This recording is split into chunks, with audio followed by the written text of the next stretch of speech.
Welcome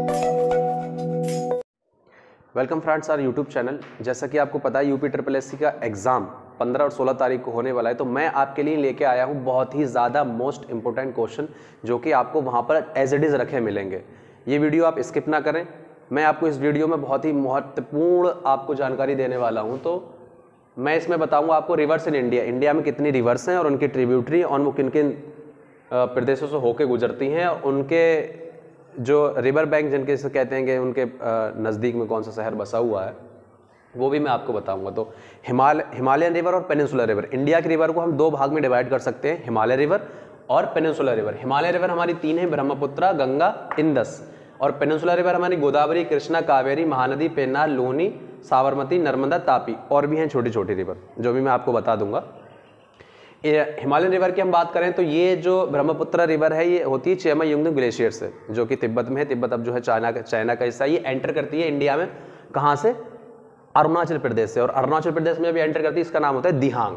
फिर उसके बाद में ये फाइनली ड्रेन कहाँ होती है? फाइनली ड्रेन हो जाती है बे ऑफ बंगाल में। इसकी मेन जो ट्रिब्यूटरी दिहांग दिवांग एक रिवर है, तीस्ता रिवर, इसकी मेन ट्रिब्यूटरी है गंगा। ये होती है गंगोत्री ग्लेशियर से, गंगोत्री ग्लेशियर से ओरिजिनेट होती है, लेकिन इसकी जो हेड ट्रिब्यूटरी इसे भागीरथी और अलकनंदा कहते हैं। फिर ये एंटर करती है इंडिया में, और इंडिया में इसके और जो ट्रिब्यूटरी है जैसे इसकी यमुना है, गोमती है, घाघर है, ये वाली जो इसकी नदियाँ हैं बहुत सहायक। कोसी रिवर है जो कि बिहार का शोक माना जाता है। इंदस रिवर ये मानसरोवर रेंज से ओरिजिनेट होती है। इसकी सहायक नदियाँ श्योक है, गिलगिट है, चेनाब है, झेलम है और रावी है, ब्यास है। ये इसके क्या है? सहायक नदियां हैं। अब इन नदियों के ऊपर हम बात कर लेंगे गंगा नदी। गंगा नदी के सबसे पहले गंगा नदी पे देखेंगे हम कौन कौन से बड़े शहर बसे हुए। गंगा नदी पे एक हरिद्वार है, हरिद्वार के बाद बनारस है, बनारस के बाद इलाहाबाद है, कानपुर है और पटना है।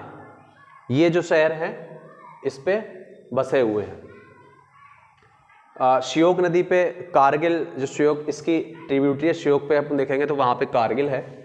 और अब बात करते हैं पेनिनसुलर रिवर की। पेनिनसुलर रिवर गोदावरी, गोदावरी ये जो ओरिजिनेट होती है वो नासिक डिस्ट्रिक्ट से ओरिजिनेट होती है, महाराष्ट्र की, और फाइनली ड्रेन कहाँ पे हो जाती है? बे ऑफ बंगाल में। इसकी ट्रिब्यूटरी की हम बात करें तो इसकी ट्रिब्यूटरी है वेनगंगा, पेनगंगा, मंजीरा, वर्धा, ये इसके main tributary. Krishna, Kaveri, Mahanadi, Pennar, Luni. Luni river most important है किसके लिए?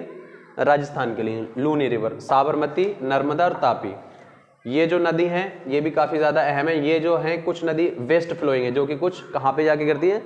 सी में जाके गिरती हैं, अरेबियन सी में जाके गिरती हैं। अब इन नदियों को हमने देख लिया है कहाँ से कौन सी नदी ओरिजिनेट होती है, कौन सी नदी को किस नाम से बुलाया जाता है, ईस्ट फ्लोइंग और वेस्ट फ्लोइंग।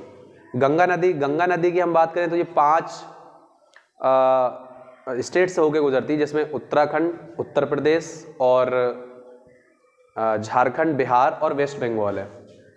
ये 5 स्टेट से होकर गुजरती है और ये इंडिया की सबसे लंबी नदी है।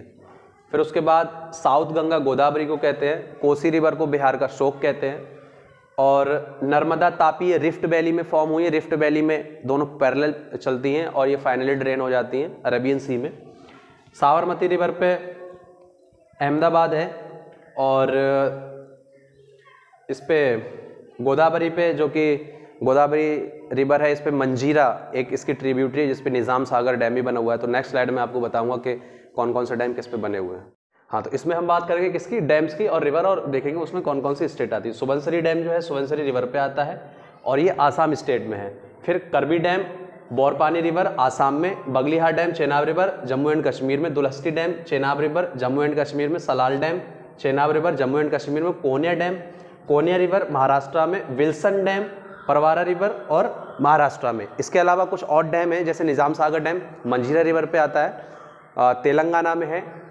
तेहरी डैम उत्तराखंड में भागीरथी रिवर पे है। महानदी पे हीराकुड डैम जो उड़ीसा में आता है। तो ये काफ़ी जो डैम है मैंने आपको बता दिए, आप इन डैम को तैयार कर लें। और नेक्स्ट स्लाइड में मैं आपको बताऊंगा कि पासेस, इंडिया के पासेस के बताऊंगा। पासेस जिसे दर्रे भी कहते हैं, बनिहाल पास और पेंसिला पास, ये जम्मू एंड कश्मीर में है। रोहतांग, लमखगा, कुंजुम, इंद्रहार पास, बारालच्छला, देवास, ये किसमें? हिमाचल प्रदेश में है। लिपुलेख, माना, नामा, नीति और मुलिंगला ये पास उत्तराखंड में पड़ते हैं। इसके अलावा बॉमडीला, दीपू ये पास अरुणाचल प्रदेश में पड़ते हैं। झेलापला, नाथुला ये पास सिक्किम में पड़ते हैं। तो ये पासेस के बारे में आपने जाना, स्टेट के बारे में जाना। तो अब इस स्लाइड में, नेक्स्ट स्लाइड में आपको बताऊंगा इंडियन ज्योग्राफी, जिससे ज्योग्राफी से आपके क्वेश्चन बन सकते हैं। उस ज्योग्राफी के इंडियन मैप के थ्रू आपको समझाऊंगा नेक्स्ट स्लाइड में। हाँ, तो इस स्लाइड में हम बात करेंगे इंडियन ज्योग्राफी की, जिसमें मोस्ट एक्सपेक्टेड क्वेश्चन हम बात कर सकते हैं। एक होता है tropic of Capricorn, tropic of Capricorn जिसे हिंदी में कहते हैं हम, ये थोड़ा नीचे से गुजर गया, हिंदी में कहते हैं कर्क रेखा। ये इंडिया को 2 भाग में डिवाइड करती है कर्क रेखा। ट्रॉपिक ऑफ कैंसर इंडिया की 8 स्टेट से होकर गुजरता है, राजस्थान, गुजरात, मध्य प्रदेश, झारखंड, छत्तीसगढ़, वेस्ट बंगाल, और ये मैंने थोड़ा मैप को इधर कर दिया है, ये यहाँ से त्रिपुरा और ये है मिजोरम। कुल 8 स्टेट से होकर गुजरता है। फिर इसके नियर बाई जो सिटी है, एक क्वेश्चन बन सकता है कि सबसे नियर बाई सिटी जो ट्रॉपिक ऑफ कैंसर के सबसे नियर बाई सिटी कौन सी है, तो अगरतला, अगरतला सबसे नियर बाई सिटी है। फिर इसके लैटिट्यूड, लॉन्गिट्यूड, इंडिया ये क्या होते हैं, लॉन्ग होते हैं, इन्हें कहते हैं लॉन्गिट्यूड। और क्षैतिज जो रेखाएं होती हैं उन्हें कहते हैं लैटिट्यूड। तो लैटिट्यूड और लॉन्गिट्यूड, इसमें एक क्वेश्चन ये बन सकता है कि जब इक्विनोक्स होता है, इक्विनोक्स मींस डे और नाइट किस टाइम पे इक्वल रहती है। साल में 2 दिन ऐसे आते हैं जिस पे डे और नाइट इक्वल रहती है, जो 21 मार्च और 23 सितंबर। इस पे इक्विनोक्स रहता है इंडिया में 23 सितंबर और 21 मार्च को, जिसमें क्या रहता है कि दिन और रात दोनों बराबर रहती हैं। इसमें मैप को लेके क्वेश्चन बन सकता है, कोस्टल सिटी कौन कौन सी हैं आपकी। कोस्टल सिटी मुंबई हो गई मेजर सिटी, कोलकाता हो गई, मंगलूर हो गई, यहाँ पे विशाखापट्टनम हो गई। मेजर पोर्ट आ सकते हैं आपके, कौन कौन से मेजर पोर्ट से कितना एक्सपोर्ट होता है। फिर यहाँ पे आप देखेंगे तो इंडिया का ये जो है जिसे बोलते हैं स्पेशल इकोनॉमिक जोन, जो कि मेन लैंड से 12 नॉटिकल माइल, यानी कि मेन लैंड से 12 नॉटिकल माइल इंडिया का क्या है, स्पेशल इकोनॉमिक जोन, जो कि रहता है। इस पर एक्सक्लूसिव पावर रहती है, यहाँ पे जितने भी रिसोर्सेज होते हैं वो इंडिया निकाल सकती है। तो इस पे स्पेशल इकोनॉमिक जोन पे क्वेश्चन बन सकता है। फिर कौन से स्टेट की बाउंड्री, मतलब किस स्टेट की बाउंड्री किस किस स्टेट से लगती है। जैसे उत्तर प्रदेश यहाँ पर है तो इसकी बाउंड्री किस किस से लगती है, महाराष्ट्र की बाउंड्री किस किस से लगती है, तमिलनाडु की बाउंड्री किस किस से लगती है। तो ये आप तैयार कर लें, मैप देख लें, सीधा गूगल कर लें, वहाँ से देख लें, ये क्वेश्चन इसमें से आ सकता है, मैप बेस्ड क्वेश्चन। अगर वीडियो आपको अच्छी लगी हो तो वीडियो को लाइक करें और चैनल को सब्सक्राइब करें। Thank you.